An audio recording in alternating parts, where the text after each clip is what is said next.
That concludes the opening statements from both sides. We will begin with presentation of evidence from the Commonwealth.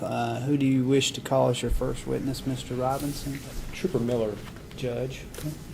Trooper Miller, if you could please come up to the witness stand, and before you have a seat, if you could face me and raise your right hand, please.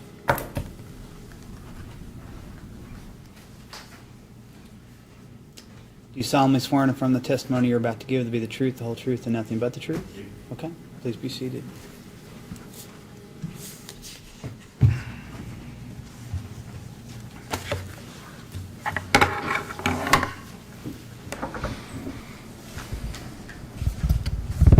Thank you.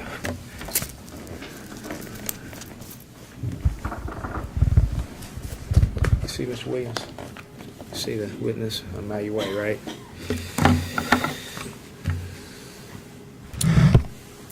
Please state your full name for the record. Brian Scott Miller. Are you presently employed? I am. What do you do, Mr. Miller? Trooper with Kentucky State Police. Before you took the, when did you first become employed by the state police? It would be April of 2012.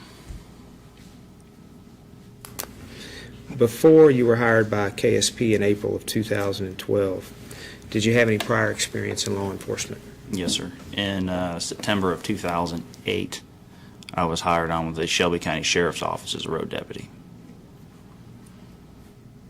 And then prior to that, I was with Millersburg Police Department in Bourbon County for about a year and a half, hired in March of 2007. So is it fair to say that your experience in law enforcement began in March of 2007? Yes, sir. So we're between 9 and 10 years of experience. I missed the first agency that hired you. Millersburg. Millersburg. No relation to me. Where is Millersburg? It's in Bourbon County. It's north of Paris. All right. Now, when you were hired by Millersburg, did you have to complete any formal training before you took a position there? With Millersburg, I was swore in prior to going to the academy. In November of 2007 is when I was sent to the academy. Okay. And when you say the academy, what are you talking about? Department of Criminal Justice Training in Richmond. An 18-week academy, and I graduated in April of 2008. Okay. So you had 18 weeks of formal training, I guess immediately after you were hired by the city of Millersburg? Yes, sir. All right. Did any portion of that 18 weeks relate to the detection of individuals under the influence or driving under the influence? Yes, sir. There was a 40-hour block dedicated to just field sobriety. So for 1 week, you did nothing but study field sobriety? Yes, sir. All right. Can you tell the jurors a little bit about that training? Was it all book work? Was there any clinical training? Just, you don't have to belabor it, but just tell them a little bit about that week. The first part of it was explaining the three tests: the horizontal gaze nystagmus, the walk and turn, and the one-leg stand. They explained it. They showed you what it is. The instructor showed you what it is. We saw videos of instructors on video performing these tests. The instructors performed the test, and then the last part of the week, we actually performed the tests. The Department of Criminal Justice Training actually has people come in that they put them in a contained group, and they give them alcohol of various sorts: male, female, tall, doesn't matter, short. And they consume certain amounts of alcohol, and then they put certain people with us, with instructors, and we perform our practical tests on them. So is it fair to say that training that you completed back in November of 2007 partially related to field sobriety testing? Sir? And your training as to field sobriety testing was part clinical and part just study. Did you have some written materials that you studied also? Yes, sir. Okay. Now, were you tested after you underwent that training? Yes, sir. All right. How were you tested? Was that just a written test? There was a written test, and then there was also a practical that you had to pass, several practicals. Now, did you successfully complete both the written test and the practical exam? Sir. And then you were hired in September of 2008 by the Shelby County Sheriff's Office. Correct. And who was the sheriff at that time? Sheriff's Mike Armstrong. And did you undergo any further training after being transitioning over to the Shelby County Sheriff's Office? Besides keeping, in order to keep your peace officer professional standards, which is abbreviated as POPs, every year we have to have a 40-hour in-service class. So I've completed 40-hour in-service classes, and all not related to sobriety testing, related to everything from, sexual assault, robbery. Just each class has its own title. You weren't sent back to the DOCJT by the Shelby County Sheriff's Office, were you? For those particular classes, I was, yes. Okay, I got you. But not for like the 18-week course? No, that was a basic training. Were you certified back in November of 2007 on the intoxilizer? Yes. Now, you mentioned that 40 hours of your training was dedicated to the field sobriety tests. Was there testing associated with the intoxilizer? 40 hours. Another 40 hours, or that was part of the same 40 An hours? additional 40. Okay, so you studied the intoxilizer for an entire week. And was there any testing? Did you have to pass any tests to move on with your training? Yeah, we had to pass. During midweek, we had to pass a test on the functioning of it, how to use it, and then at the end of the week, we did a practical test. And were you certified to use that instrument? Sir? Right. Have you maintained that certification continuously to today's date? I have. And then you were hired by the Kentucky State Police in April of well, let me back up just a bit. What were your duties with the Shelby County Sheriff's Office from September of 2008 to April of 2012? I was a road deputy, so I worked primarily second shift, which is 3 to 11 here. Take calls for service, anything that somebody would call into dispatch needing help with, from a motorist assist to, a domestic violence call. So primarily you worked between the hours of 3 and 11? Sir. While you were with the Sheriff's Office, did you have any DUI or investigations and arrests? Yes, sir. Do you feel comfortable estimating how many DUI arrests you may have made between September of 2008 when you were hired by the Sheriff's Office and April of 2012? I know hundreds. I couldn't give you exactly. Probably 200. Do you feel comfortable estimating what percentage of your traffic citations may have resulted in DUI arrests while you were with the Sheriff's Office? Less than 5%. So, if I understand you correctly, 95% of the time you issued a traffic citation, that didn't result in a DUI arrest. Correct. When you were hired by the Kentucky State Police, did they require you to undergo any training kind of immediately after you were hired? Yes, sir. It was an accelerated program, so we didn't go through the full 22 weeks. It was a 12-week academy that it was more of a refresher, if you will, on how state police operates differently than Department of Criminal Justice training. So a 12-week. Did any portion of that 12 weeks relate to the detection and I guess the handling of DUI investigations and arrests? We had a week that was dedicated to, a week that was dedicated to field sobriety testing. Okay. And in addition to that week of FST training with the KSP, was there any additional training relating to the intoxilizer? There was not. Okay. But you nonetheless have maintained your certification on the intoxilizer. Yes. Briefly describe your duties as a trooper. Well, actually, what's your title now? Senior trooper. And did you have that title back in March of 2015? No, sir. I was trooper. Okay. What were your duties back in March of generally, what were your duties as a trooper back in March of 2015? That night I was assigned 5 counties to cover. It, just as any of the other counties, calls for service, anything that would come in. I've got, I have a county radio on in case anything comes in through Shelby County or Spencer County or any other counties. So same as the sheriff's office, it's a larger jurisdiction. Let me back up just a bit to ask a couple of more questions about your field, the field sobriety training that you received, both through DOCJT and the State Police Academy. Did you receive any certifications relating to field sobriety testing?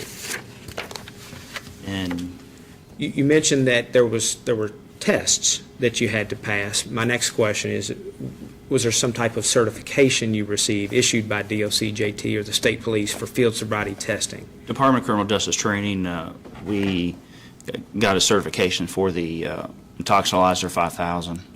And then as far as the field sobriety, we didn't get a certification, we just took a test. And, Okay. and as long as you pass the test, you're good. All right. To your knowledge, does DOCJT or the State Police Academy issue a separate certification for field sobriety testing? I got a certification through Kentucky State Police for a class called A-RIDE. That's a 16-hour class that was in that block, and that stands for Advanced Roadside Impairment Recognition Enforcement. So it's looking at someone who's not just an alcohol user, but also a drug user, someone who's a poly-drug user. If you're under the influence of alcohol and a narcotic, what the signs of the body are going to exhibit. All right. So there is some type of certification for completing that A-RIDE? Yes, sir. All right. Did you study the standard field sobriety test as part of that A-RIDE training? Prior to that A-RIDE training, the academy staff wanted to make sure everybody was on the same page. Since this was a class that was prior law enforcement, and guys with 3 years up to 15 years were in this class. So they wanted to make sure that everybody was on the same page.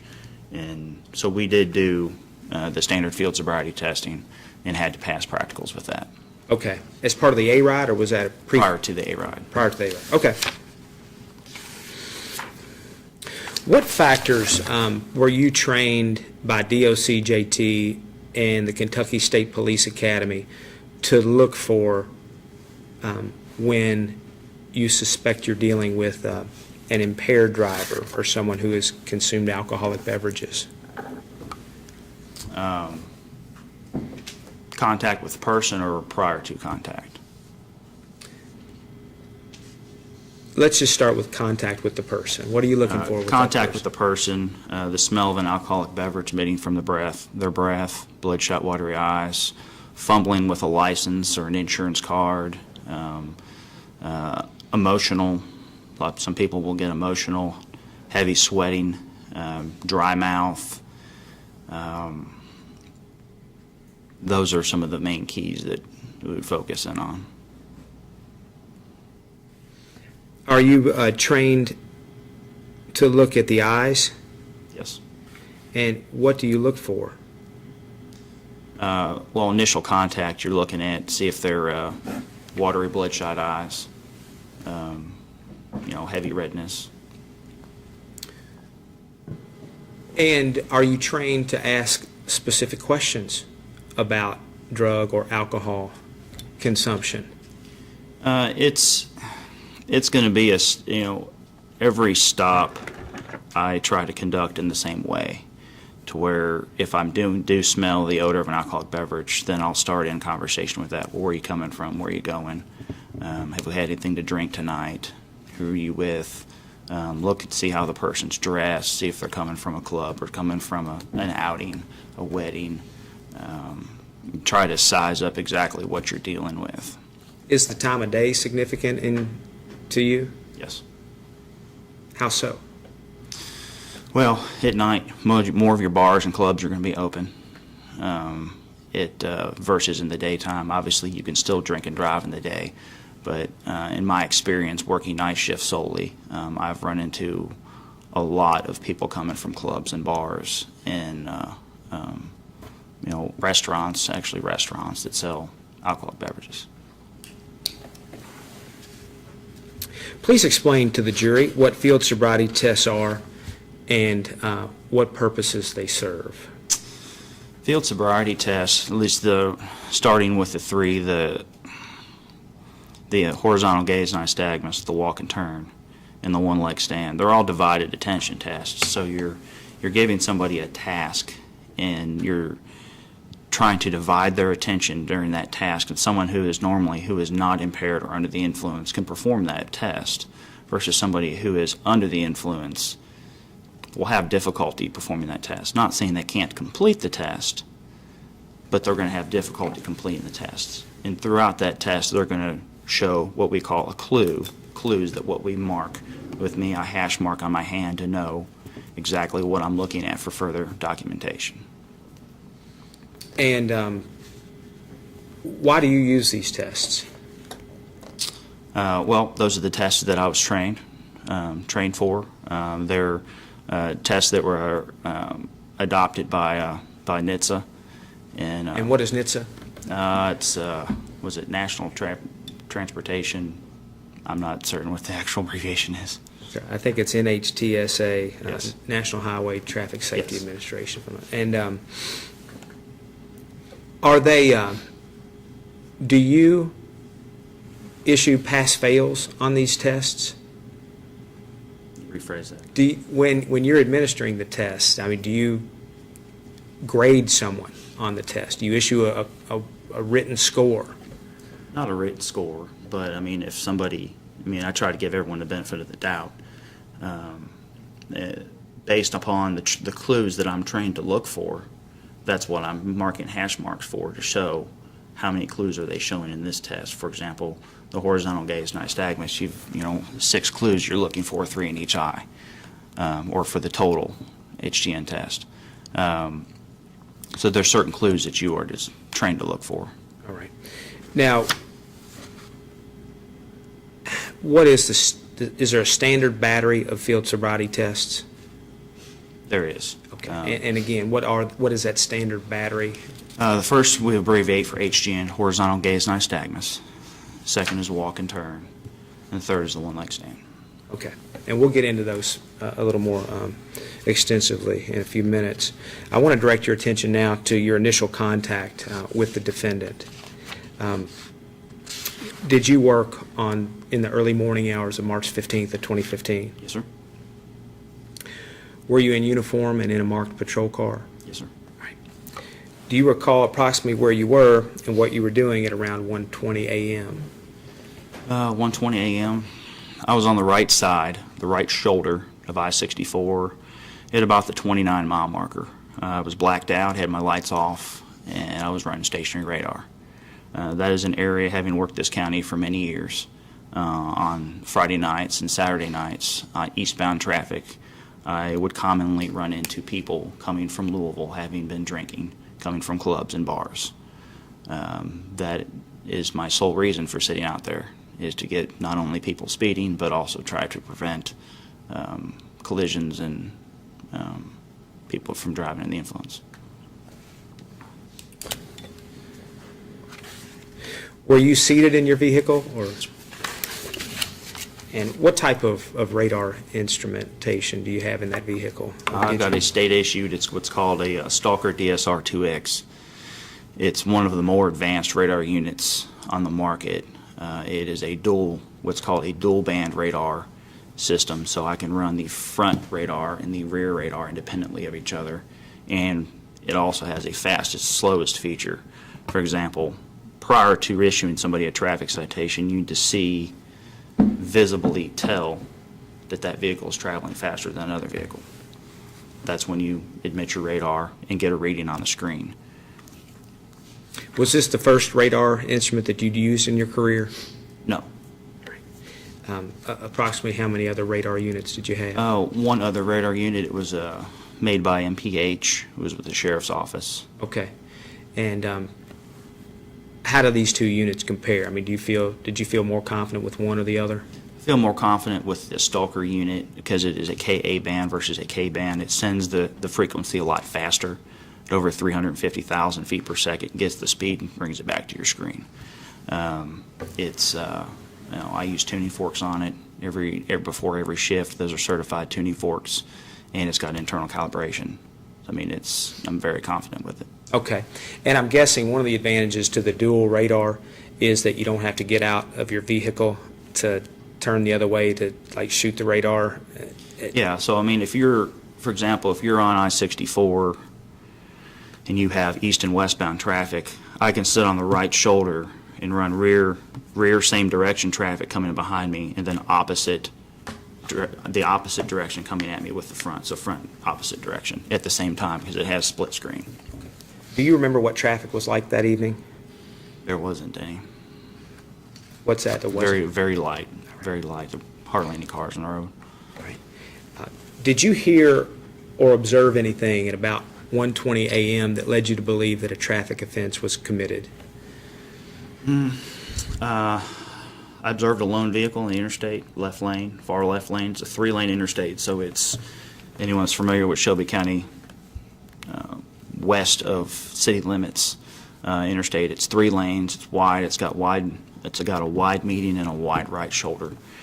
So I'm sitting on the right shoulder. I observed a vehicle traveling at a visibly high rate of speed, transmitted radar, and it brought the signal back to my radar screen of 85 miles an hour. It was the lone vehicle on the road. There was no other vehicle in sight. All right. Now, the vehicle that you're talking about, did you ultimately stop that vehicle? Yes, sir. Did you ultimately learn what type of vehicle that was? Yes, sir. And what type of vehicle was it? It was a newer vehicle. It was a 2013 beige Chevy Tahoe. How do you know, well, before, how do you know that the radar instrumentation gave you an accurate reading? What assurances can you provide the jurors that that reading was accurate? Well, I mean, it's, besides using my tuning forks, which are certified prior to shift, after I use the tuning forks, the radar has its own internal self-check. It doesn't calibrate itself. It's got its own self-check. And commonly, while running radar, moving radar, I'll look at my speedometer, which is also a certified speedometer. I'll look and see if my vehicle and also, say, my GPS are all reading the same speed. And it's always the same. It's never changed variances. Since this particular instrument was issued to you, have you experienced any problems with it that required any maintenance? No, sir.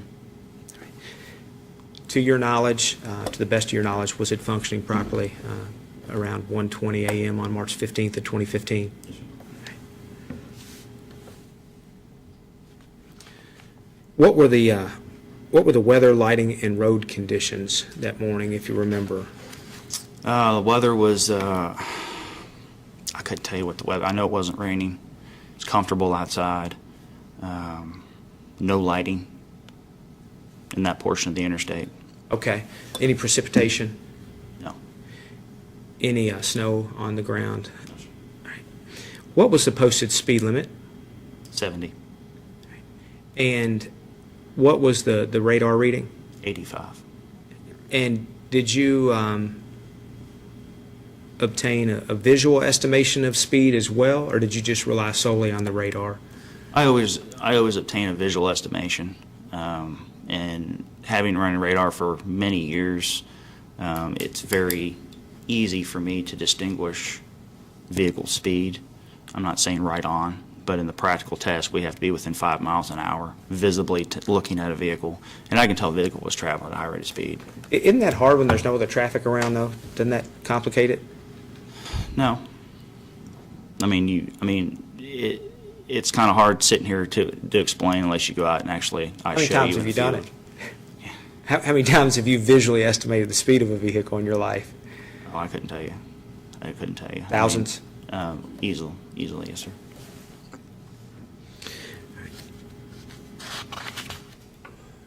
You said that the vehicle was in the far left of 3 lanes. Yes, sir. Did it remain in that far left lane as it passed the location of your vehicle? Yes, sir. Okay. Now I want you to just tell the jurors what you observed and what you did after that point. Conducted a traffic stop in the vehicle. Being that the vehicle was in the left lane, when my lights came on, that's when the vehicle went into what we would what we refer to as the median or the left portion of the roadway. This portion of the roadway is a newer section of the interstate, and it has a large median wall to prevent median crossover. Made contact with the operator. It's the sole person in the vehicle. There's nobody else in the vehicle. Where did the vehicles come to a stop? Where were they located in relation to the lanes of travel? On the far left side. And you've got 3 lanes, a right shoulder, and then what would be considered the median of the road. Was there room in the median? You mentioned that there was some type of barricade there or wall. Yeah, the medians, the way they've set the way Department of Transportation set this section of the interstate up is both medians are designed for a semi-truck to be able to safely park there. So there was plenty of room for a Tahoe and a Dodge Charger there to fit in there safely. So my understanding is the vehicles stopped to the left of the far left lane. Is that accurate? Correct. Okay, because most of the traffic stops that I've personally witnessed have been over in the right shoulder. Most people would merge to the far right shoulder, but this instance, she stopped in the median there. Okay. So you didn't direct her to pull off to that side of the highway? Yes. Did you initiate your emergency lights before she stopped? Yes, sir. All right, and I interrupted. Keep going, sorry. Made contact with the sole operator of the vehicle, female operator, and talking to her, see where she was coming from, where she was going. I could smell the odor of an alcoholic beverage emitting from the vehicle. Till she had bloodshot, watery eyes. Said she was coming from Bardstown Road, which I know that's, having worked this area, I know that's a common area at night where there's bars, and said she was drinking at Bardstown Road. Did you all have any conversation while she was still seated in the vehicle, or was all of the conversation? Tell me how much conversation took place while she was still seated in the vehicle, if you remember. That was the conversation that was seated. I asked her where she was coming from. She said Bardstown Road. Asked her what she was doing there. She was out drinking. I can't recall if she said she was with friends or not. She got her license, took her license. As habit, for safety reasons and having my hands free in case anything happens, I stole someone's license in my belt, and I asked her to step out of the vehicle based upon my observations of the bloodshot watery eyes and the odor of an alcoholic beverage and her admission to having drank earlier in the night. Did she say what she had consumed? I don't recall. Fair enough. Is that generally questions that you would ask? It is. It is. Because everything has its own alcohol percentage, and that does play a factor. Okay. You just don't remember I don't. what her this response case, I did not, was. sir, no. Fair enough.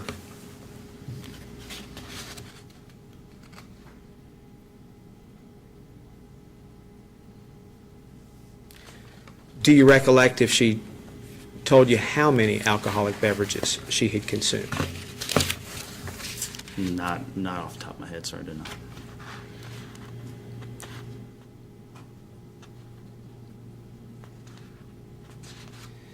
Approximately how close were you to the side of the Tahoe when, I'm assuming she rolled the window down and did not open the door initially? Correct.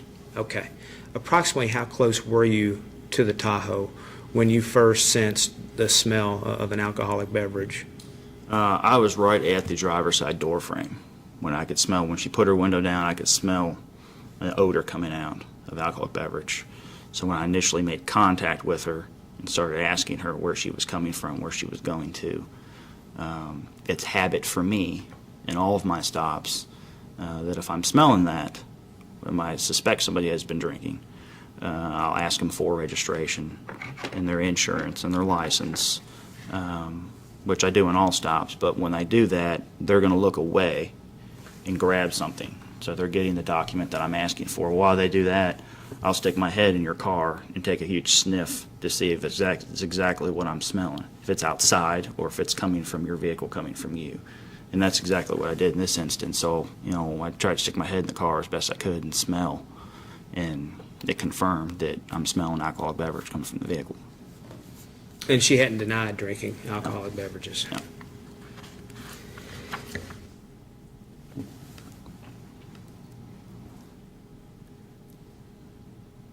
When you encountered, approximately how long did you talk to her while she was still seated in the car or the truck? Less than a minute. And then what happened? I asked her to step out of the vehicle. We stepped out of the vehicle, went to the rear of the vehicle, shut her car door, and that's when we proceeded with field sobriety testing. Did she appear to be physically injured in any way to you? No. Did she inform you that she was suffering from any type of injury at this time? No. Did she inform you at any point that she was on any sort of medication or that she was under a doctor's care for any reason? No. Now, I want to focus on the field sobriety tests. Why did you feel the need to administer field sobriety tests?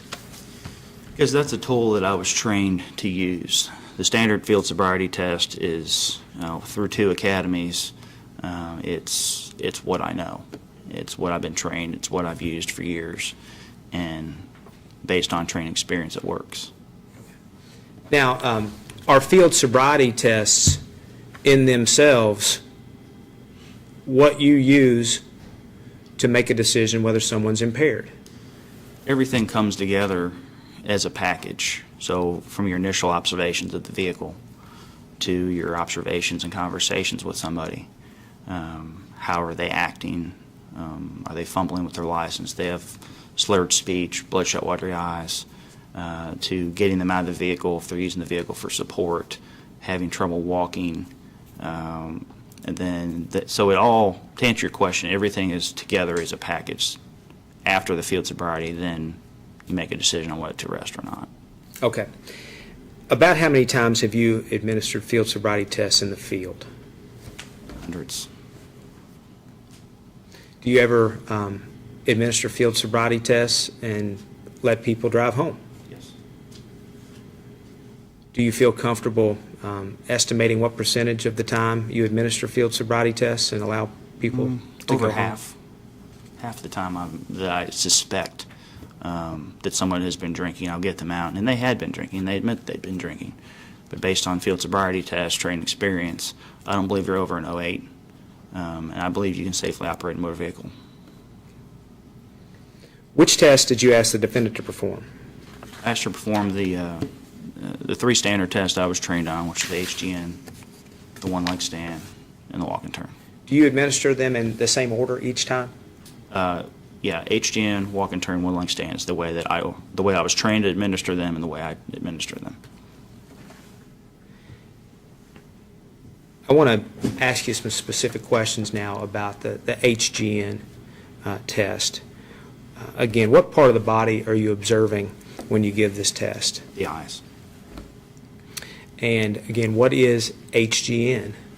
It's horizontal gaze nystagmus. It's one of many kinds of nystagmus, but we are trained to typically look at the eyes horizontally. So the eyes left and right is what you're looking at. And I hold my finger up. You can use a pen, whatever, but that's something for them to look at. It's a stimulus for them to look at, and you hold it 12 to 15 inches from their face, from their nose, and above a little bit of their nose so they can see it. And prior to actually performing the test, you want to make sure that they can actually do the test. I ask them if they have eyeglasses.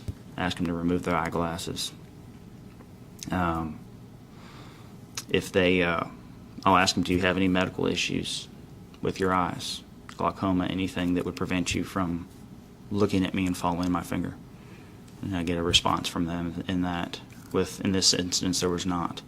And then I'll look at your eyes to see if you have what's called resting nystagmus. And resting nystagmus is basically what nystagmus is, the uncontrolled twitching of the eye. So we're looking at the eye to see if they have resting nystagmus. If your eyes are just bouncing, looking at me. Is the that eyes are common? bouncing. No. Do you know in what percentage of people may have resting nystagmus? Your Honor, I don't believe this witness is qualified to answer that question. If it was addressed in his training, that should have been my first question. I'm sorry, may I If ask? you want to reorganize Yes, your sir. questions, we can do it that way. During your training, was there any discussion as to what portion of the general population may have a resting nystagmus? Very little. Very little training, or Very little, very few amount of people have resting nystagmus. is there I think you've already addressed this, but is there a standard way in which HGN should be administered and is administered by you? Yes, sir. And did you administer the HGN to Ms. Wood in accordance with your standard operating procedure Yes, sir. and the way you had been trained? Yes, sir. All right. Did you ask her before you administered if she understood what you wanted her to do? Yes, sir. Did she indicate she understood? Yes, sir. Did the defendant have any difficulty following directions? No. Now, I would like to ask you about the clues you're taught to look for. What is the first clue of the HGN test? First part of the test is what's called lack of smooth pursuit. So in doing that, I'm moving my finger to the left and right of your face, and it's as you're moving your finger, it's a gradual pace as you're moving your finger. And basically what you're looking for is you're watching the eyes to see if they can track your finger. Are they tracking your finger smoothly, or are they tracking your finger where they're bouncing? Their eyes are trying to catch your finger, and you can see the eyes physically bouncing as you're going back and forth. So that's what we're looking for in lack of smooth pursuit. When you administered this part of the test, or observed this part of the test with Ms. Wood, what did you observe? I observed both her eyes were having problems. She did show lack of smooth pursuit in both eyes, going left and right. All right. What is the second clue that you're looking for on the HGN?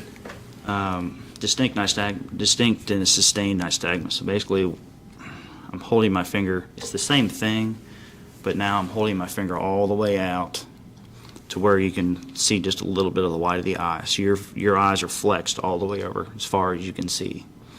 And what you're looking for while the eyes rest there, and you hold it 4 to 6 seconds, back and forth.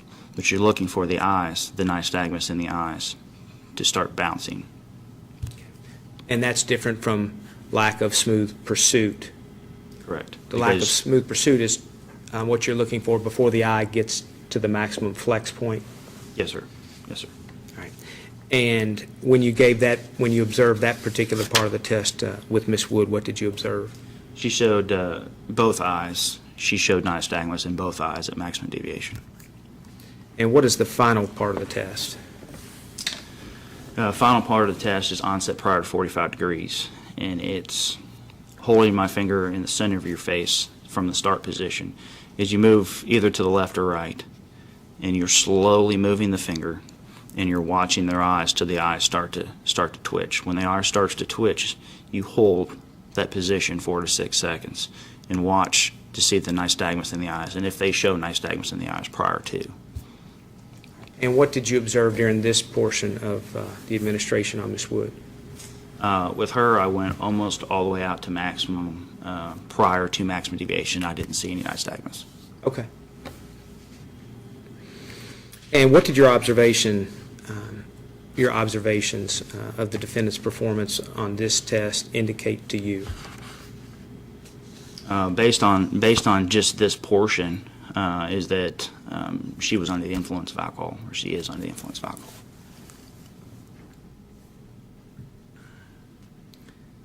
In your experience, is there a connection between HGN and the amount of alcohol a person has consumed? There is. Somebody who has consumed higher amounts of alcohol, you will see signs of nystagmus sooner. the sustained nystagmus and the lack of smooth pursuit, and depending on how much they've consumed, some people may have resting nystagmus. So there is a direct correlation to alcohol consumption and HGN.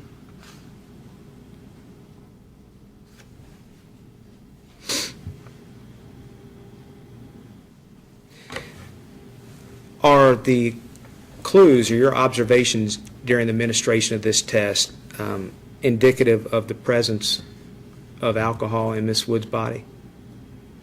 Rephrase that. Yeah, are your observations during the administration of this particular test, are those observations indicative of the presence of alcohol in Ms. Wood's body? And did you quantify the clues that you observed on this particular test?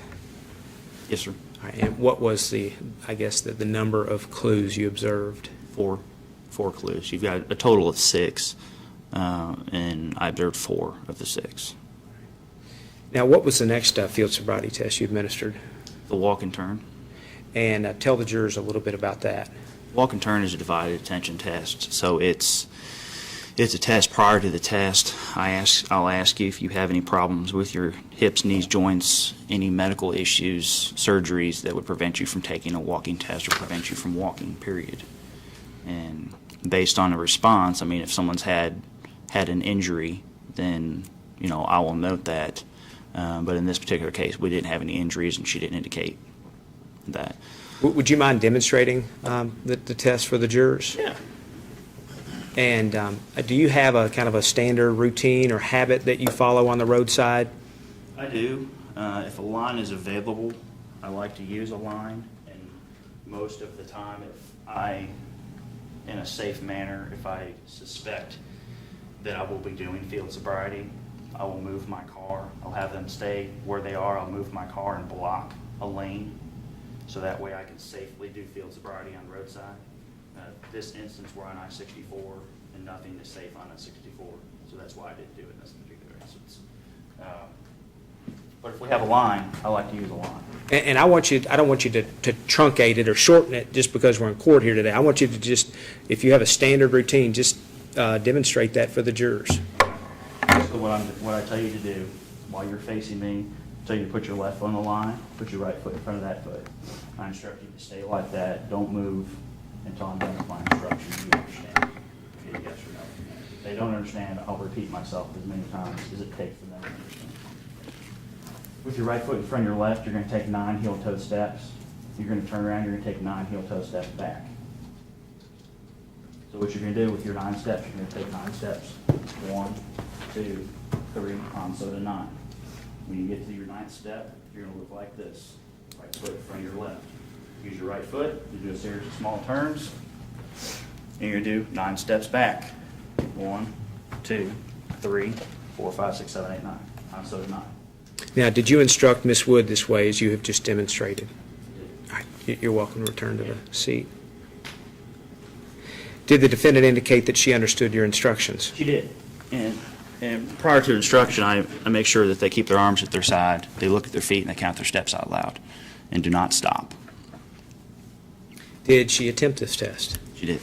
All right, and please describe the defendant's actions and your observations as you observed them. Her first 9 steps, she was heel to toe. I didn't see any clues.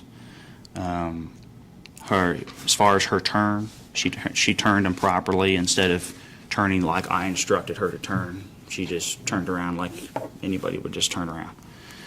Then on her return, I'm going to have to refresh my memory with citation to explain.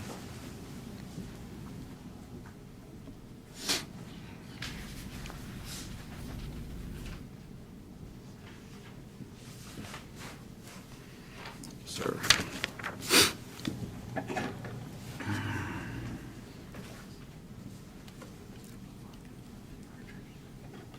Okay, so she stepped offline and counts 5 and 8 of her return steps. So you have 9 steps down, which I didn't see any clues. She turned improperly, which is going to be a clue. And then on her return steps back, on steps 5 and 8, she stepped off the line, so which means she couldn't maintain her balance and walking. she's stepping offline for balance. So she's stopping, stepping offline, and then continuing.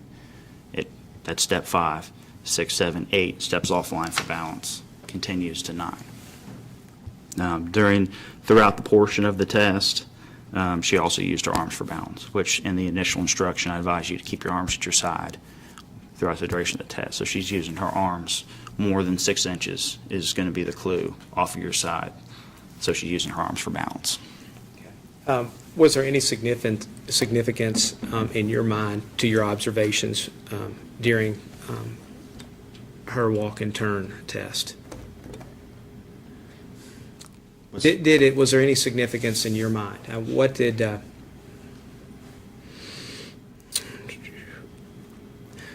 What was the significance of the defendant's clues that you observed in your mind, if anything? I mean, I guess, what did you gather from the administration of this particular test? Same as with the HGN, this is just showing that she, at least on her return steps, she didn't follow the instruction of keeping her arms at her side. She had to step offline twice for balance, and she turned improperly, not like the instructions. So she was having an issue with the turn. She had an issue with the return 9 steps, and she had an issue with the instruction of keeping her arms at her side, which quantified that she's, based on training experience, those are clues we look for people under the influence. Okay. Was that a significant number of clues in your mind? We're trained to look for more than 2. There's 8 clues that we look for in this. We're trained to look for, at least in this, you're looking for a minimum of 2. And what was the total number of clues that you observed? Those 8? Based on what I'm seeing here, she had 3 clues before she stepped off. She turned improperly, which is 1 clue. She stepped offline in 5 and 8. That's 1 clue. And then she used her arms for balance. That's 1 clue. So she had 3 of the 8.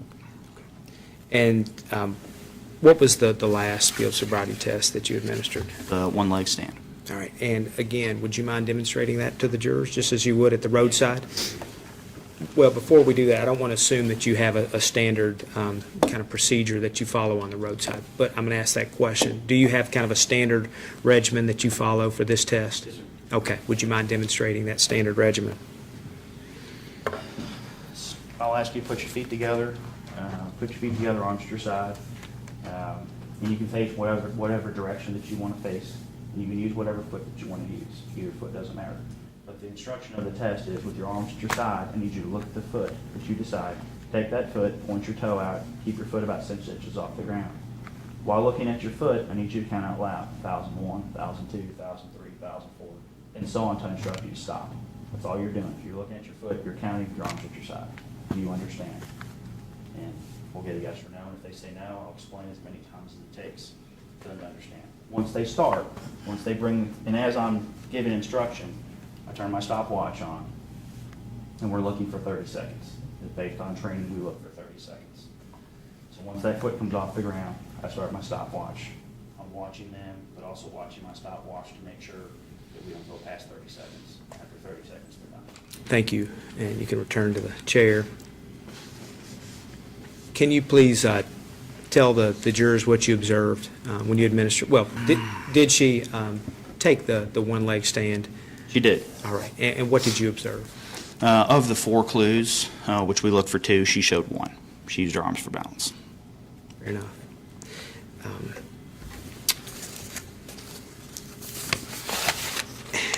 At that point, did you do anything else to make a judgment as to whether her condition warranted taking her into custody? No, sir. So, what was your determination as to whether her condition warranted taking her into custody? Based on my initial observations of her, her admissions to drinking, and then me, doing the field sobriety test, which coincides with what she said of her drinking. The reliability of my training experience, that's why I placed her under arrest for DUI. Okay. What other options did you have? At that point in time, Yes, sir. she was going to Lexington from Louisville. I didn't have any. I mean, you could take her home, but that's not. We don't do that. I get in trouble for that. Did you feel that you could have allowed her to just get back in her Tahoe and drive home? No, not at all. And how long, what did you do? How did you take her into custody? How does that work? Well, after the last test, I advise her, said based on training experience, I'm placing arrest for DUI. You turn around and put your hands behind your back. Once I said that and put handcuffs on her, she became very emotional and crying. And it placed her in my car, called on the radio that I had arrested one female and need a wrecker for her vehicle. And so we sat and waited for the wrecker. Once the wrecker showed up, took her vehicle, and her vehicle secured, I transported her by policy. Since she's a female, I have to call out my miles. So I called out my mileage, beginning at the jail, ending, and then took her into the jail for toxilizer. Do you remember any dialogue between the roadside and the detention center? I do not. I do not, sir. Fair enough.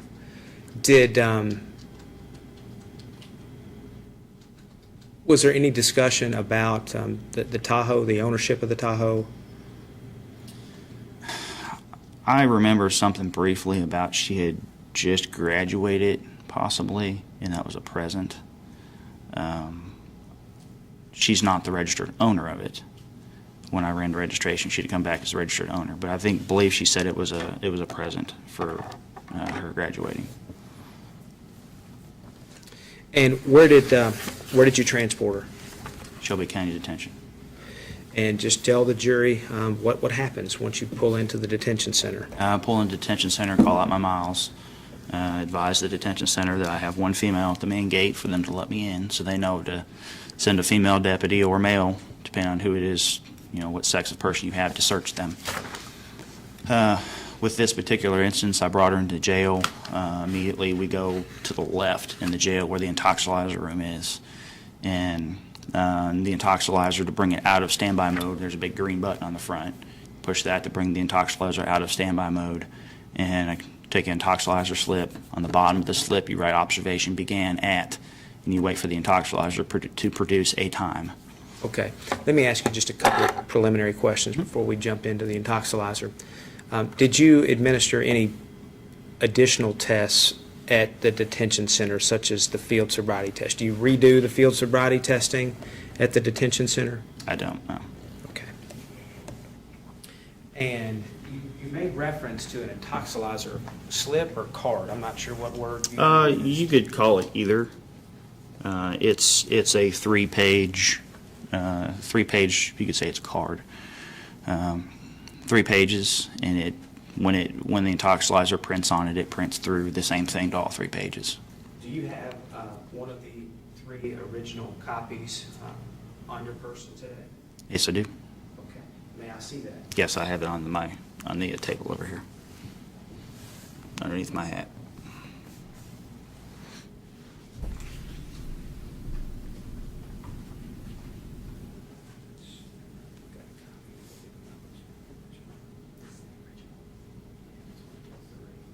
That's the bottom of the 3.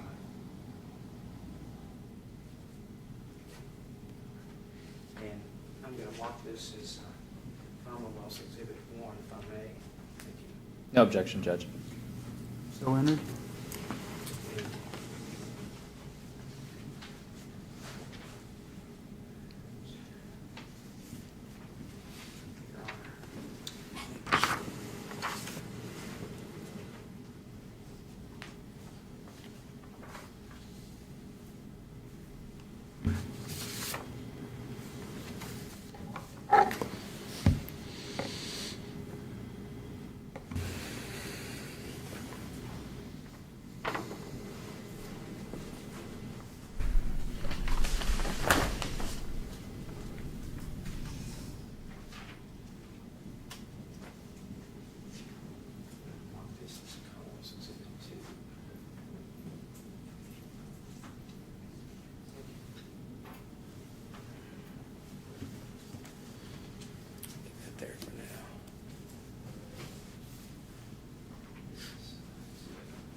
identification purposes only at this point, I'm going to mark this as Commonwealth's Exhibit 2. No objection. So admitted.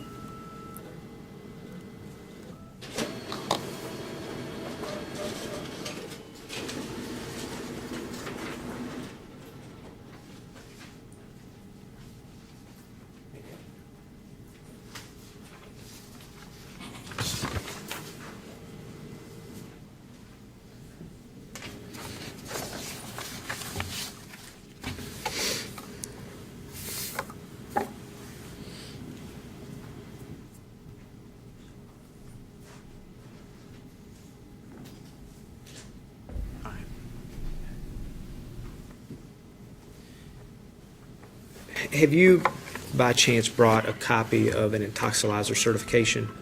I did. Okay. Do you have that on your person? That is also, I believe this is a copy of it. I didn't see the original. The original should be in the same spot as this intoxilizer card.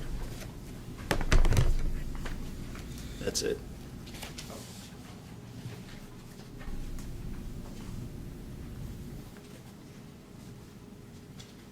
You want to hold on to this original though, don't you?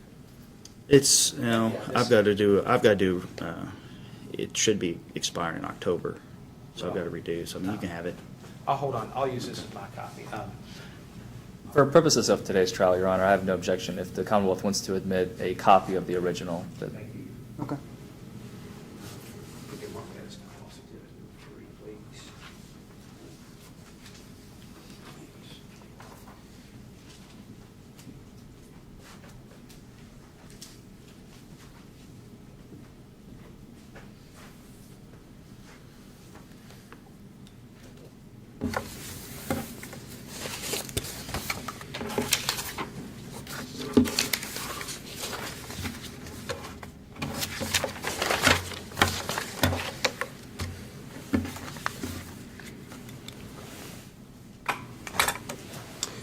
Thank you.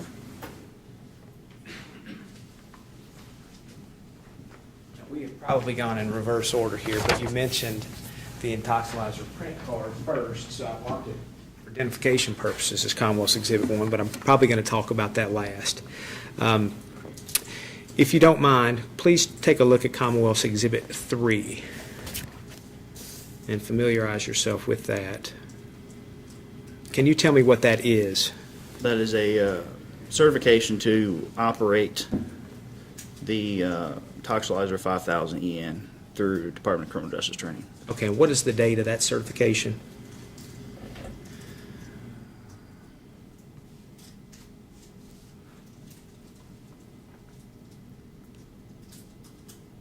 Looks like October 24th of 2014. All right, and I'd ask that that be admitted now as Commonwealth's Exhibit number 3. Any No objection? So admitted. Can you tell me what that is? What's it for? This is just to show that I have recertified the intoxilizer training that we receive. The 40-hour training expires. So every 2 years, and prior to that second year, you need to recertify with a class. It can be done online or you can go in person. But it's a class to refresh you in the operation of the intoxilizer. Okay. And once you successfully pass a written test on that, and you actually have to go to a detention center and run a breathalyzer card for yourself. So you blow into it and everything, and then keep that card for your records. After you transported the defendant to the detention center, did you attempt to obtain a sample of her breath in order to determine the concentration of alcohol in her breath? Before you asked her to submit a sample of her breath, did you read an implied consent warning notice to her? Yes, sir. And do you have a copy of the implied consent warnings that you would have notified her of on March 15th of 2015? Yes, sir. And if you don't mind, please familiarize yourself with Commonwealth's Exhibit number 2. It's one page. Can you tell me what that is? This is an instruction sheet from Department of Criminal Justice Training. It's got the at the time it's since changed, but it's got at the time the implied consent warning. Okay. And did you read these exact implied consent warnings to Ms. Wood? Yeah. Yes, sir. And did you read it word for word? Did. Did she read the form herself, or did you read it? I read it. All right. And would you read it to the jury, please, word for word? I will be requesting that you submit to a test of your breath, blood, or urine, or any combination of these tests. If you refuse to submit to any test which I request, your refusal may be used against you in court as evidence of your violation of KRS 189A-010, and your driver's license will be revoked. If you are convicted of KRS 189A-010, your refusal will subject you to a mandatory minimum jail sentence, which is twice as long as the mandatory minimum jail sentence that would be imposed if you submit to all requested tests. You will also be unable to obtain a hardship license. The results of any test taken may be used against you in court as evidence of your violation of KRS 189A-010. If the results are .15 or above and you are convicted of violating KRS 189A-010, you will be subject to a jail sentence that is twice as long as the mandatory minimum jail sentence that will be imposed if the results are less than .15. If you submit to all tests which I request, you have the right to obtain a test or tests of your blood performed at your expense by a qualified person of your choosing within a reasonable amount of time of your arrest. Now, I want you to repeat that last sentence or paragraph, please. If you submit to all tests which I request, you have the right to obtain a test or tests of your blood performed at your expense by a qualified person of your choosing within a reasonable time of your arrest. Okay.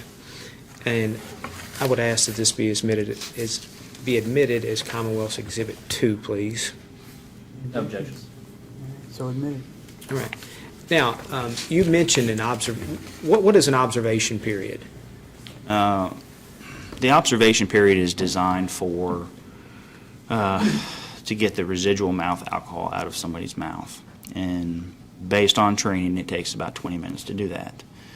The intoxilizer will read differently if you take a drink of an alcoholic beverage right now and blow versus wait 20 minutes and blow, because it's gathering the molecules from your mouth versus the molecules from your lungs.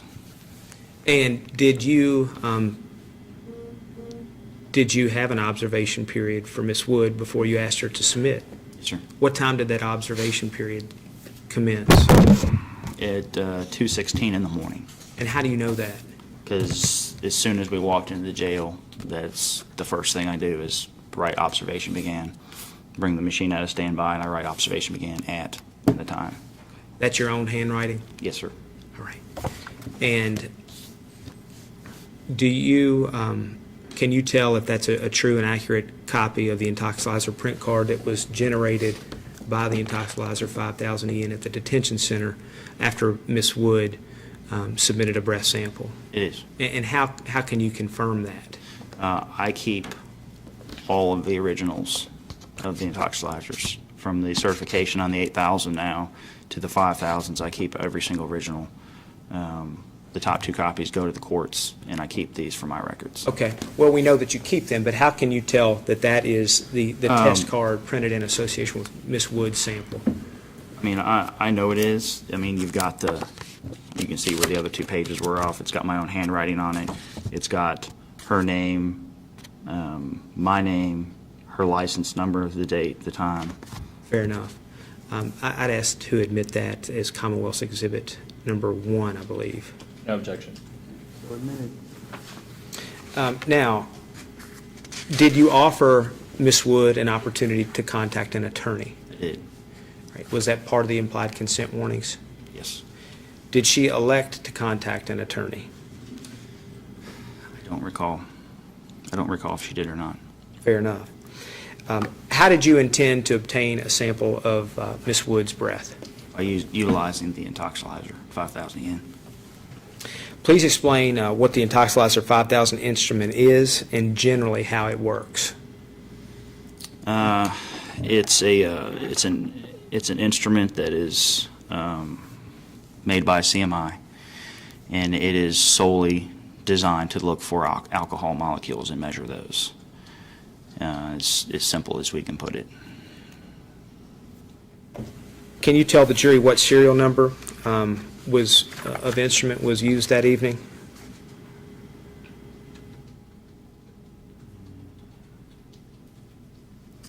68-011299. Were there multiple intoxilizers at the detention center? No. Who maintains and certifies the performance and accuracy of that instrument, if anyone? Our state police lab techs, our Chapter 18 employees, that non-sworn employees that work at the lab.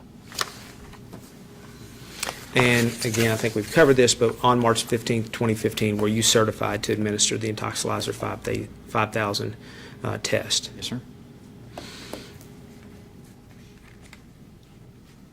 Do you have any knowledge regarding whether this Intoxilizer was functioning properly at that time? It was, yes, sir. And how do you know that? Based on visual clues. I mean, the Intoxilizer for first will tell you if it's not. The mouth tube that they blow into has to be warm to the touch. It was warm to the touch. The external alcohol simulator has a little paddle wheel in it. The paddle wheel is moving. The tubes on the back are warm to the touch.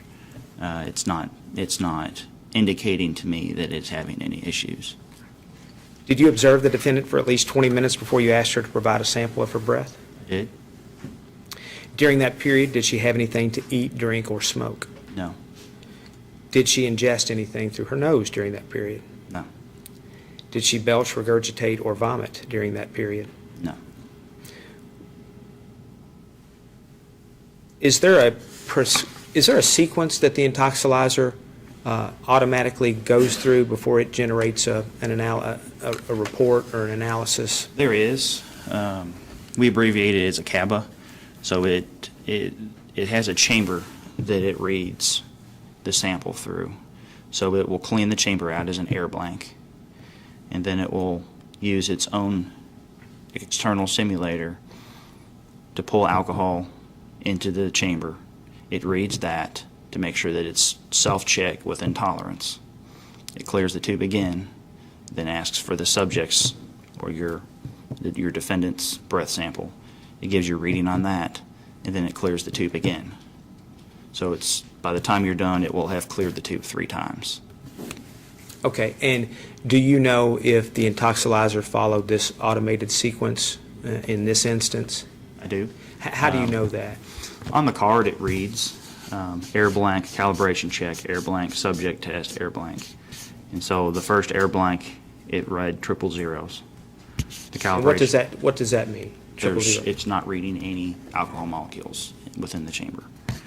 The calibration check is .077. In order for, based on our training, it needs to be within .005 above an 08 or below an 08. So you have an 075 or an 085, it needs to be in between. In this particular instance, it's 077, so it's within tolerance. Another air blank, 3 zeros, and then her breath sample, .100. And then, I'm sorry, go ahead. and then another air blank to clear out her sample. Okay. Now, at what time did the instrument test itself with the simulator solution? 0237 in the morning. And at what time did she submit a breath sample and it test her breath sample? 0237 in the morning. So within the same minute, is that correct? Yes, sir. Okay. So my understanding is that within the same minute, did you say 237? 237. It started the air blank at 236, and then it ended the last air blank at 237. So it all happened within a minute, yes, sir. Okay. And you mentioned the result was a point, her result was a point what? 100. Of what? What are the units of measurement there? Per 210 milliliters of breath is what it uses. So it's .100 is what it's reading.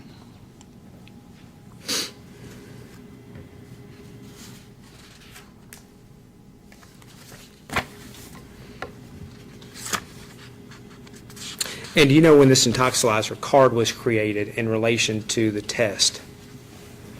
I mean, does that come out the next day? Do you pick No. that up somewhere No, else? this is something that, a card that I write, the observation began on.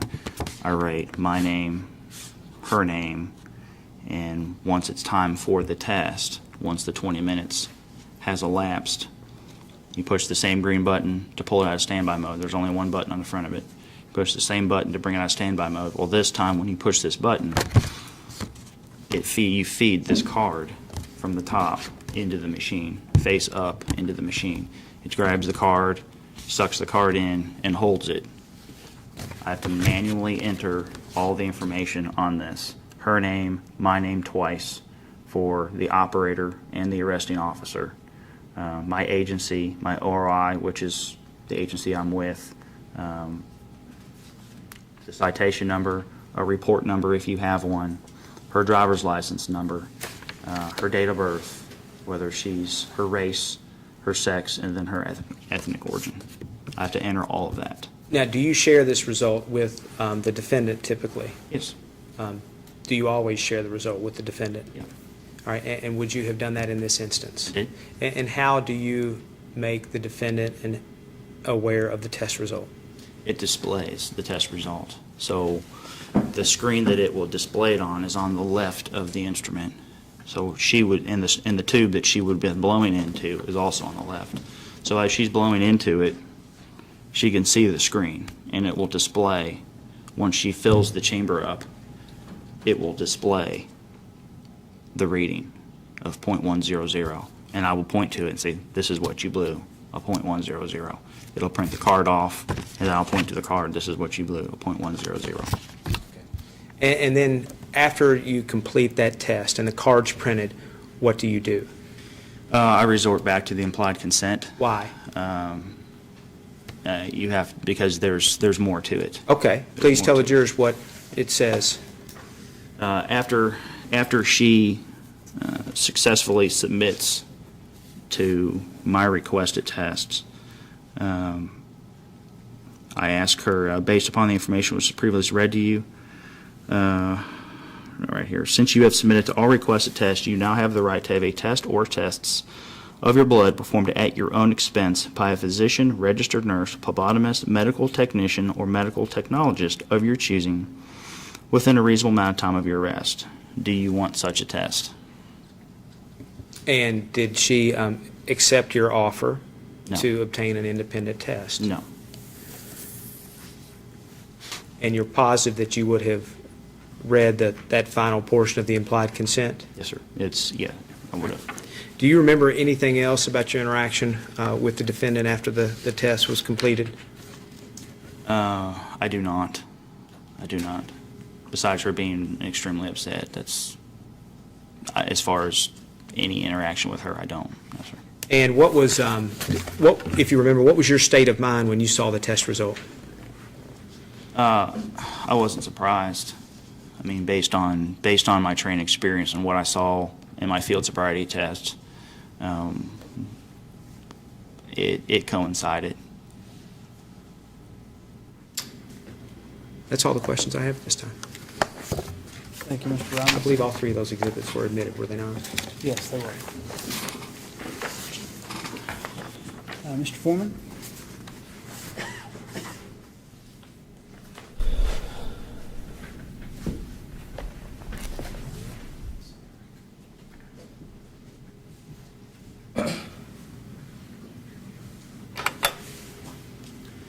We have a couple of things.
Afternoon. Sure.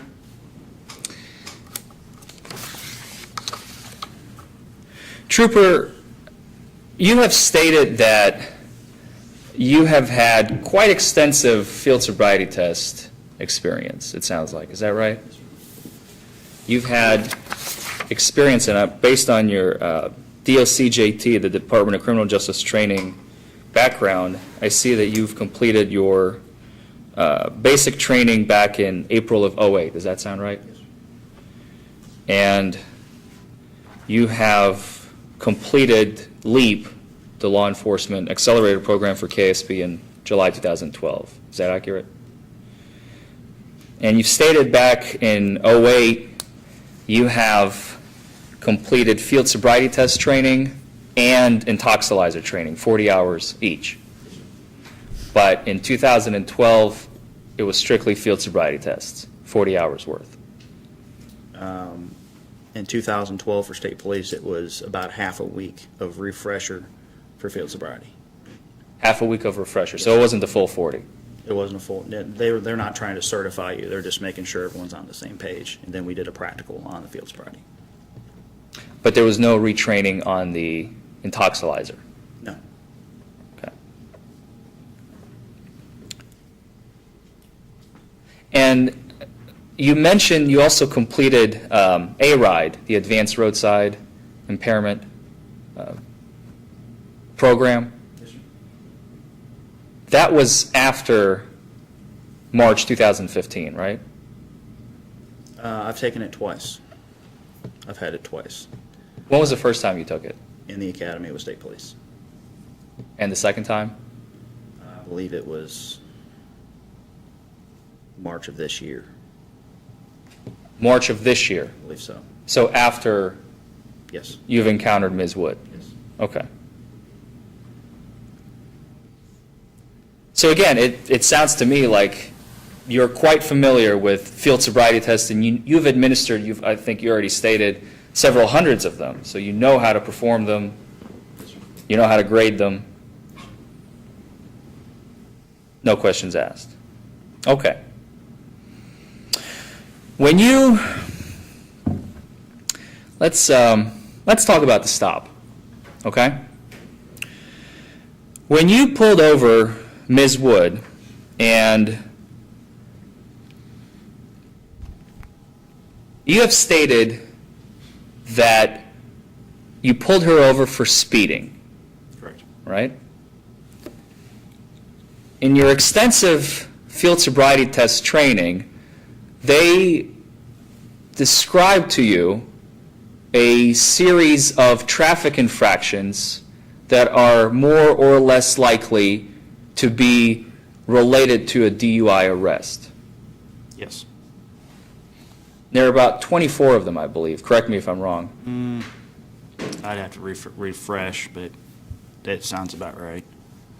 And some of them are weaving, Yes. swerving, Yes, sir. making jerking motions with the vehicle, changing lanes unexpectedly without showing a turn signal, Yes, sir. not signaling, Could be. none of which you've seen here. No. And speeding is not one of those 24 clues either, is it? No. After you've stopped Ms. Wood, you've stated that you smelled alcohol coming from the vehicle. Am I correct? An odor of an alcoholic beverage, yes, sir. Odor of an alcoholic beverage coming from the vehicle, Yes. not from her person. Correct.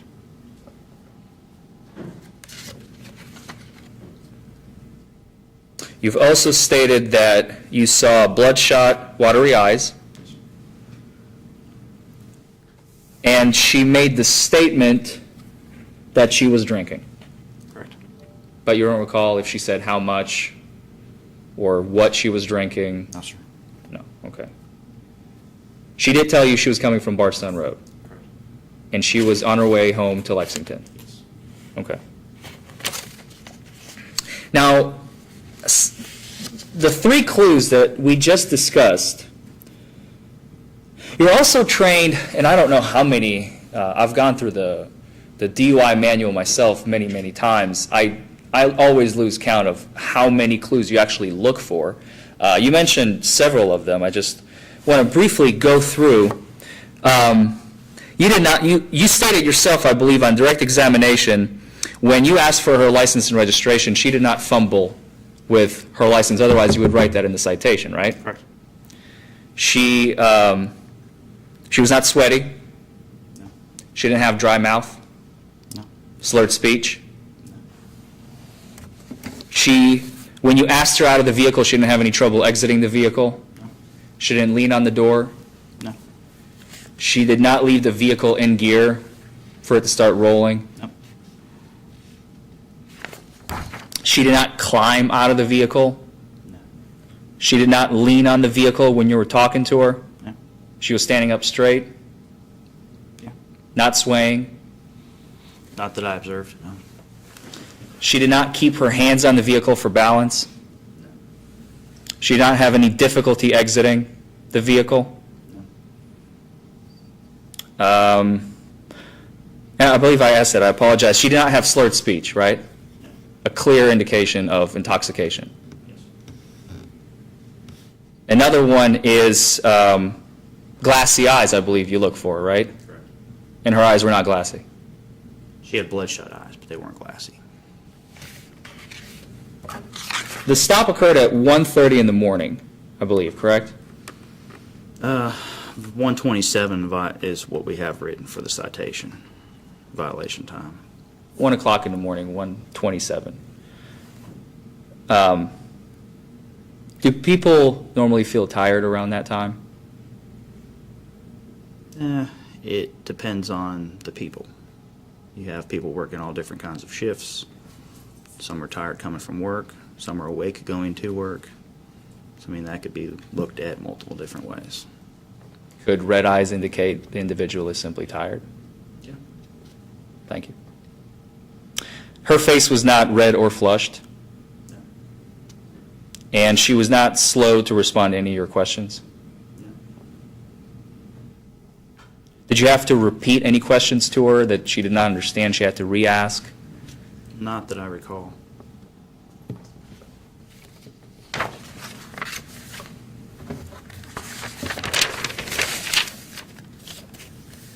You also mentioned one, she did not have any trouble walking, which is another very, very strong indicator of intoxication for individuals. Is that right? Correct. She didn't have any trouble with it. No. Okay. I'd like to talk about the field sobriety tests that you have conducted in this case.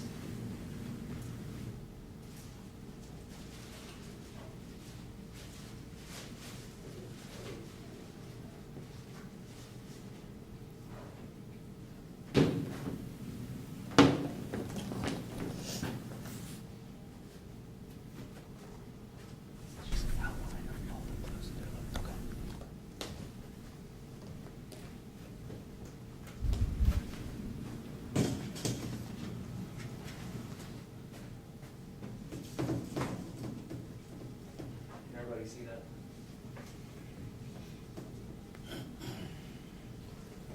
Officer, can you see this? Little bit. It may be best to put it in that entryway right as you come in through the bar. That way that I think everybody would be.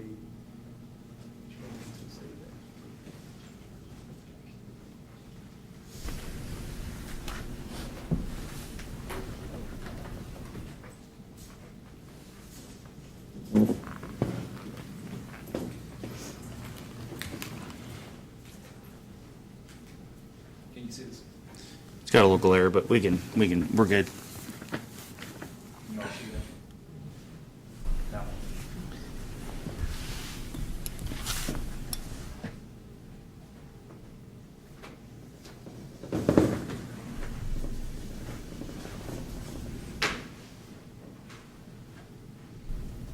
I'll have to take your word for what it Is said. that better? I don't know, I can't read it.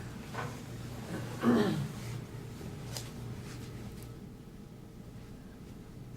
know if we can do any better than that, I apologize. You've conducted, one of the tests that you did was the, excuse me, let's talk about the HGN first. That was the first test that you did, right? Yeah. The horizontal gaze nystagmus. In the academy, I don't know if they teach it at the KSB. I know that they teach it at the first academy that you went to in '08.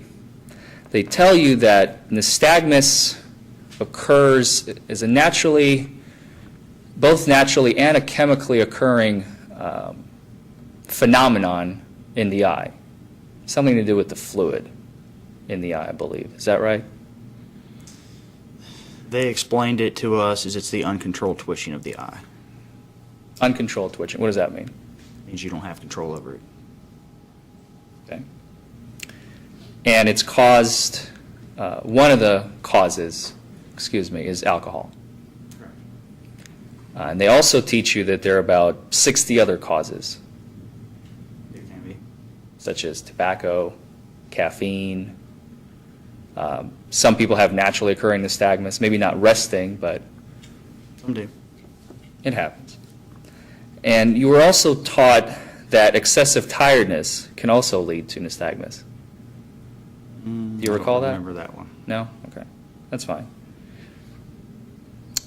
And you were also trained that after performing the horizontal gaze nystagmus, you will estimate in about, I think the figure they have in the book is, correct me if I'm wrong, is 77% of cases that you see 4 clues on, that will be an accurate indicator of impairment. Does that Yes. sound right?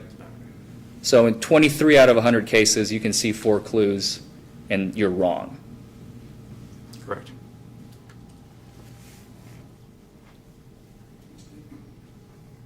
Let's talk about the walk and turn.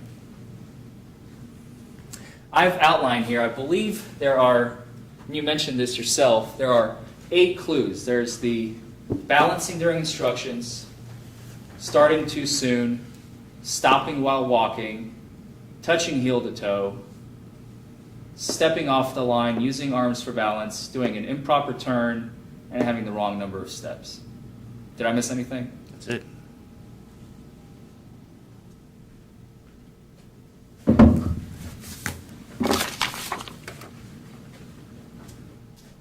In your citation,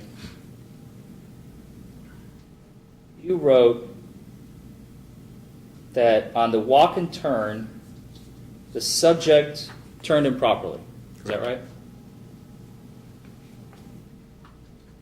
Turn improperly. Where is that? Here we go. We'll give her a 0. She failed that, right? Showed a clue. Yes, sir. Showed a clue. Oh, excuse me. Showed a clue.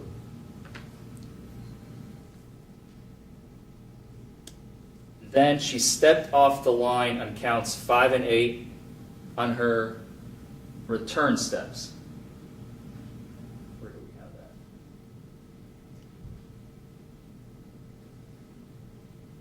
So she got 9 steps fine one way, but then she got only 7 right coming the other way. Correct. The last thing you put on here is she used her arms for balance, Yes. right? The entire time? She like this? Yes. The entire time, okay.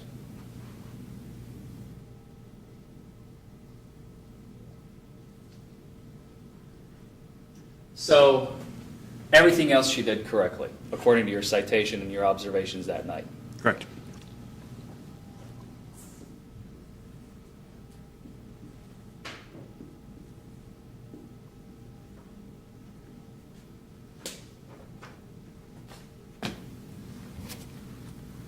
Can't do math in my head. This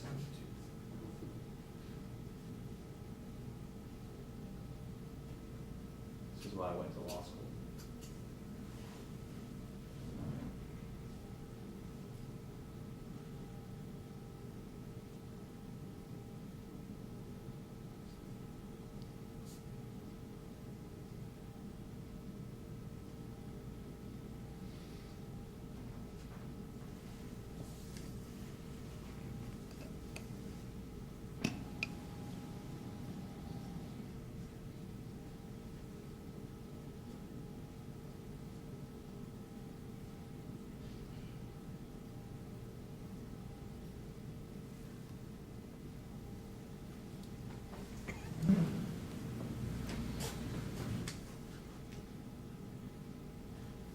Sorry, total was.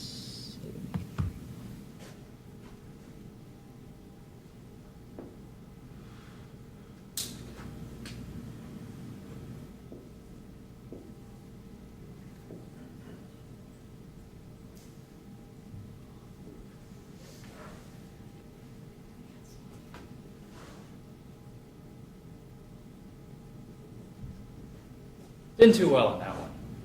77%. What is that? A C plus? I think it's a C plus. Assuming she was walking like that the whole time, right? Correct. That's what you observed. Correct.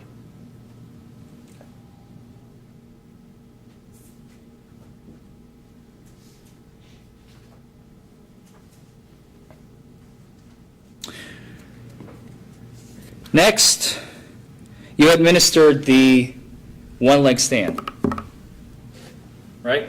Correct.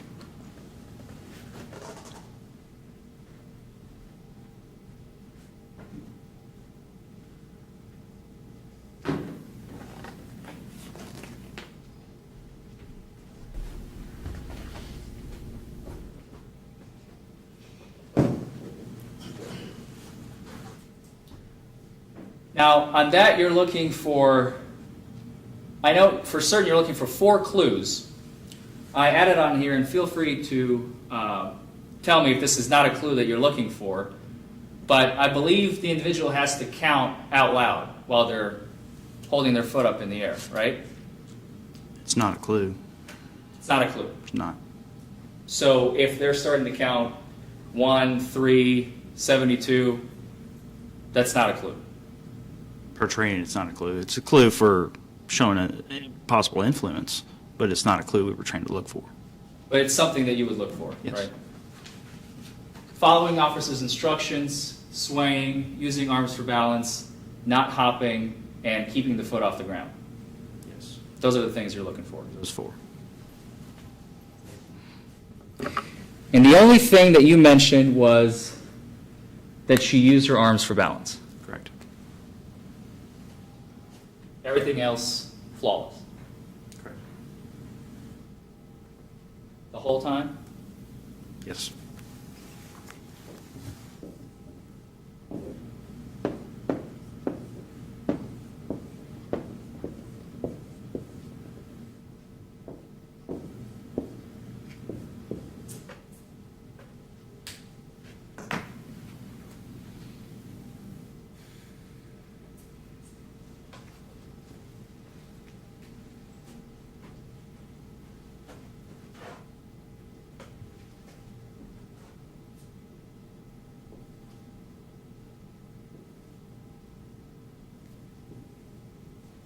Did much better on this one, didn't she?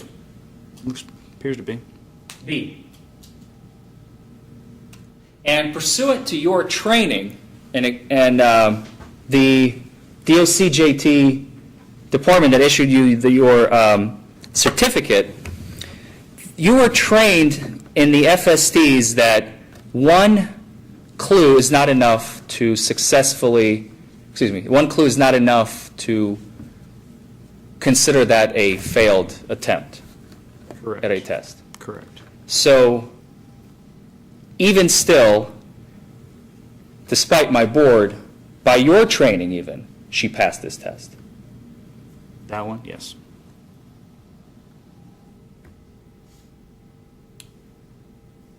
And let me just also back up for a second. Going back to the percentages, we talked about the fact that the HGN will be wrong 23% of the time. On the walk and turn, and correct me if I'm wrong, I believe it's 68% of the time it will be correct, so it will not be accurate in 32 out of 100 cases, give or take. I don't know, sir.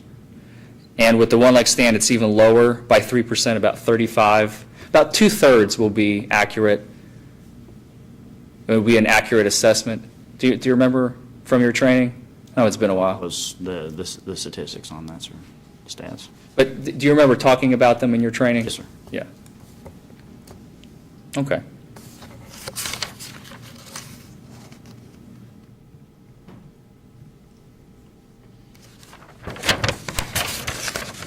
You said that you are certified to operate the intoxilizer. Yes, sir.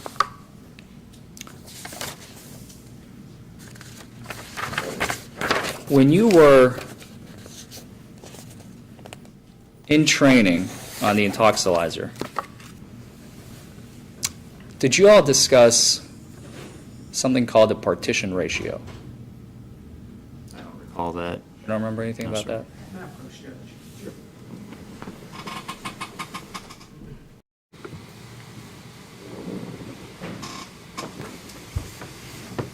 Judge, under Kentucky law, the partition ratio has no relevance. And the reason is, under Kentucky law, the definitions section of KRS 181A.010 is right at the beginning of the statute. It specifically defines the alcohol concentration under breath or by blood. Kentucky law does not require any conversion of the breath alcohol reading to a blood alcohol concentration. That's what the partition ratio deals with. The partition ratio, it comes from Henry's law. Henry's law says that there's always a ratio between the blood and the air outside of the blood when there is not a toxic substance, but a substance that's dissolved that is, let me see what word I'm looking for. Okay.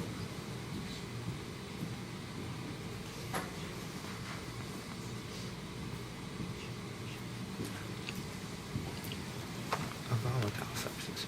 When there's a volatile substance in the blood, Henry's law says that there is a proportion between the alcohol concentration or volatile substance in the blood and the air outside the blood. But Kentucky law doesn't force us to convert a breath alcohol reading to guess indirectly what the blood alcohol concentration is. So under Kentucky law, Kentucky amended their statute to define breath alcohol concentration and say that you can be convicted just solely by the fact that your breath alcohol concentration is greater than 0.08 grams per 210 milliliters, or excuse me, liters of breath.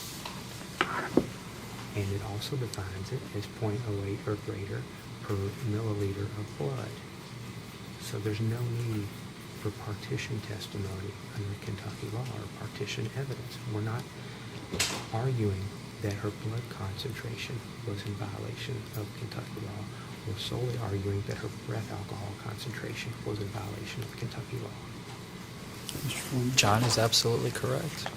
The fact that if you're going to try and convert yourself the breath alcohol concentration to blood alcohol concentration, that would be in direct violation of the statute. The one thing that Ms. Robinson failed to mention is that the machine does that automatically. The machine does not spit out a BRAC. The machine does it all on its own. You don't need to convert it mathematically in your head or have a scientist. Otherwise, expert testimony would have been required by the Commonwealth in every DUI trial to show that unless the unless the legislature simply allowed the use of breath alcohol concentration. Which it does, Judge, if you would just look under the definition section. But the machine doesn't even spit out the breath alcohol concentration. It That's not converts true. it. That's not true. The machine And so measures the. I didn't hear an objection. I heard a maybe approach, but I'm assuming that So I'd there's. object, yes, to any questions about the partition and- ratio. And he already answered that it doesn't know, so.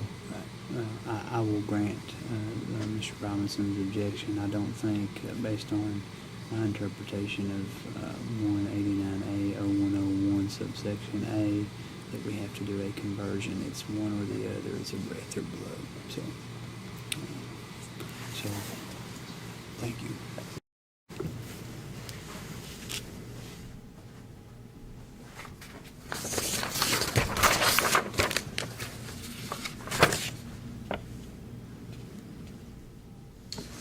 Trooper, back when we discussed all the things that Ms. Wood did right on the side of the road, do you remember? Yes, sir. Once again, the only things that you saw that she did incorrectly were the improper turn, stepping off the line in counts 5 and 8, using arms for balance on the walk and turn. Yes? Yes, sir. And on the one-leg stand, using arms for balance, Yes, sir. including 4 clues on the HGN. Correct.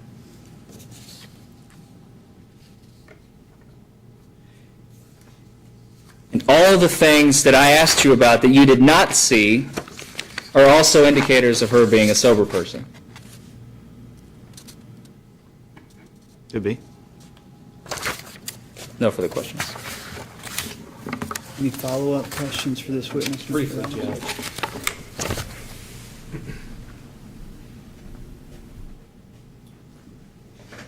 Trooper, is this how you score field sobriety testing? No. Okay.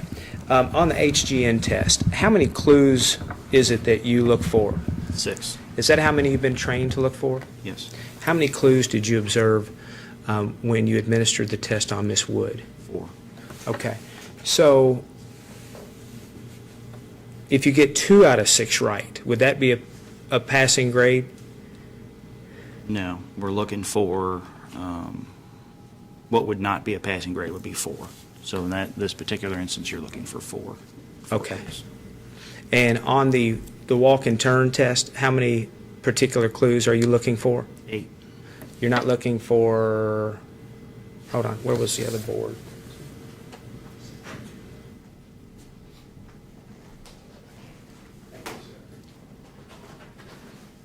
Okay. On the walk and turn test, how many clues are you looking for? 8. Is it fair to say that you're not looking for 93 No. clues? No. Okay, have you ever utilized this? No, sir. Besides what it's saying the exercise performed, that's correct. These are the clues. This is what you look for. Yes, sir. Okay. Were you trained to score this way at the DOCJT? No, sir, I've never seen that before.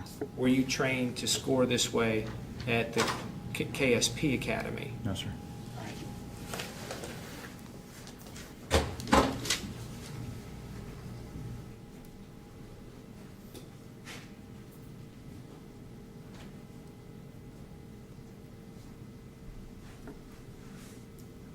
Trooper, you've probably had a couple of cases in your career that you remember because someone was particularly under the influence. Is that fair to say? Yes, sir.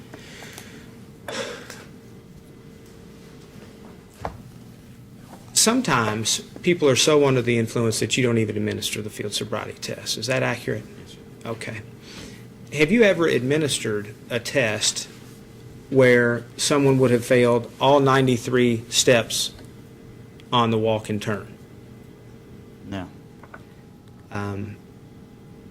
Have you administered tests?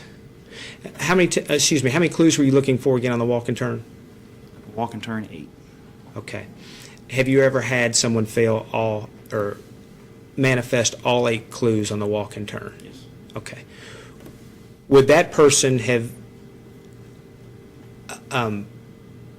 failed all 93 steps that Mr. Foreman has brought up? If you'd like to look at it again. In that model, yes. Okay. So you've had people that haven't been able to make a single step, right? Correct.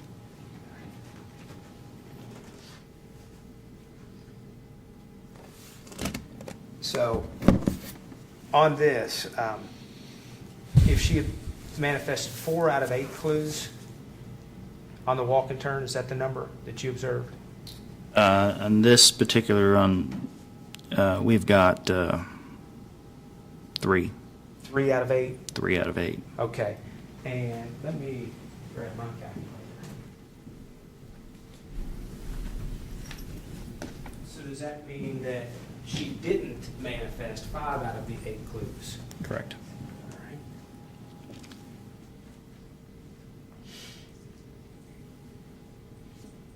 And by my calculations, 5 divided by 8 is 62%.